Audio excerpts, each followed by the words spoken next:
مختصر کہانیوں سے ایک انتخاب۔ مصنفہ ہیں سبین علی، آواز ہے روما رضوی۔ اس کے ارد گرد بڑی حسین کائنات تھی، بیل بوٹے، شجر و حجر، نیل گوں آسماں، رواں پانی، آزاد پرندے۔ اسے کہا گیا تھا، پھر اسے باور کرایا گیا تھا، پھر اس نے فرض کر لیا کہ سارے منظر نامے میں وہ ایک اضافی اور کمتر جز کی حیثیت رکھتی ہے۔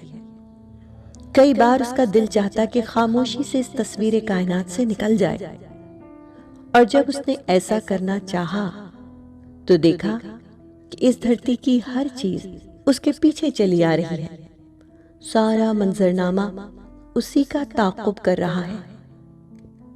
وہ جہاں قدم بڑھاتی، یہ مناظر اسی طرف رخت سفر باندھ لیتے ہیں۔ یہ دیکھ کر وہ مسکرائی اور بہار و خزاں کو ہم رکاب کر لیا۔